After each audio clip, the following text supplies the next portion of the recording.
Assalamualaikum sejahtera. Sebab baru ini kecoh lah di TikTok, di mana seorang bekas mahasiswa grafik design yang meminta kerja di sebagai syarikat mendapat gaji sebanyak 1,600 saja.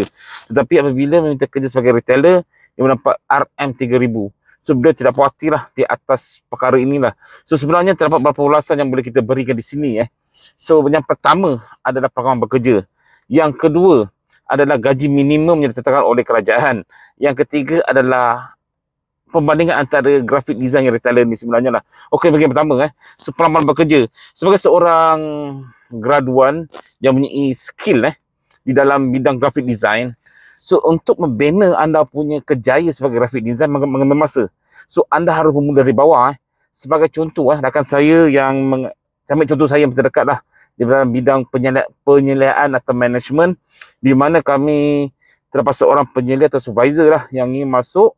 Gaji yang diperolehi adalah lebih kurang dalam 1,800 hingga 2,000 saja. Ijazah dan sedikit demi sedikit apabila beliau seiring dengan pengalamannya dan beliau juga ada lompat kerja sini, akhirnya beliau berjaya menjana pendapatan melebihi daripada apa yang beliau inginkan sebagai seorang ijazah. Sebagai ijazah atau graduation lah. So ini adalah satu flow yang harus anda percaya pada yang TikTok viral ni lah. Dia memakan masa manakala jika anda kata seorang retailer tu pula gaji dia RM3,000. So gaji RM3,000 ni sebenarnya dia sampai SPM gaji RM3,000. Tapi kena faham dia bekerja kerana bukan kerana kepandaian dia. Kerana dari segi mungkin package yang dia berikan yang ada pada dia, seperti mungkin dia cantik, dia muda dan dia mampu untuk menjana pendapatan untuk company tersebut dan mempunyai KPI yang harus dipenuhi. So, awak ke retailer, awak pastikan dapat sales seperti beginilah contoh. So, mungkin kerja dia ada lebih banyak. Dan dia tidak boleh melakukan kerja itu hingga 40 tahun. Betul? Takkan nak gedik-gedik lagi untuk menjual produk. Umur 40 tahun dah tak laku sebagai retailer lah. Seperti dia masuk di situ. Sama juga seorang influencer. Dapat SPM jadi influencer, saya dapat 10,000 sebulan. Yes.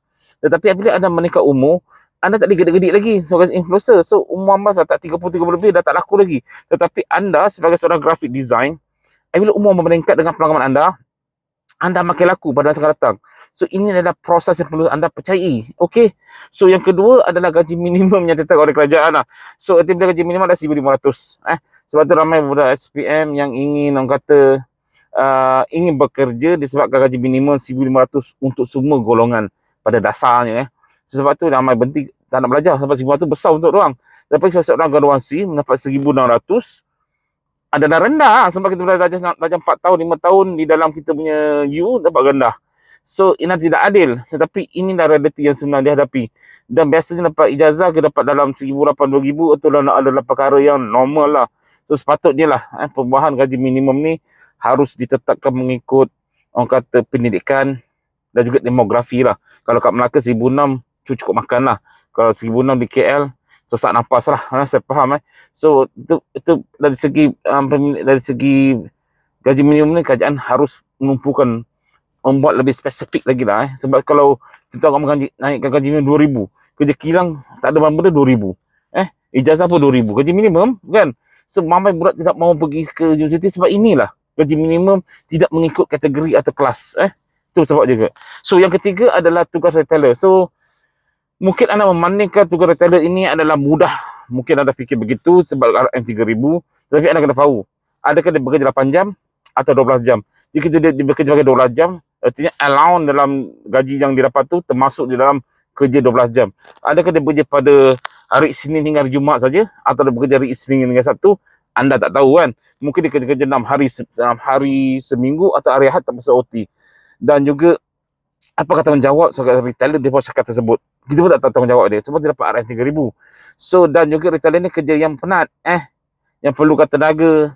Macam grafik design perlukan pemikiran, penat kat otak lah.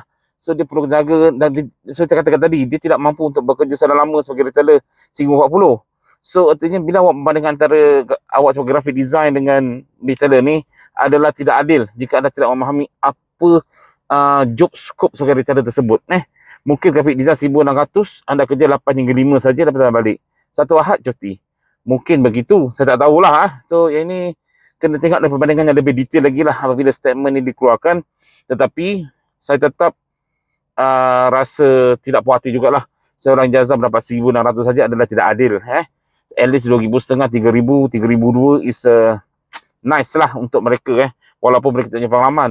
Sebab ini adalah usaha mereka. Graphic design adalah satu bidang yang saya rasa yang skill, yang memerlukan skill, dan 1,600 bukan sesuatu yang wajar diberikan kepada pelajar graduan inilah. So, dah gaji minimum harus tentu. Saya harap kerajaan memikir balik apa yang saya katakan tentang gaji minimum ini, dan juga pengalaman bekerja adalah penting. Saya datang seiring dengan anda punya pengalaman. Trust the flow lah, orang putih kata. Okey, Assalamualaikum sejahtera. Jangan lupa subscribe Hani Live untuk dapat tip menarik tentang isu-isu semasa. Okey, Assalamualaikum.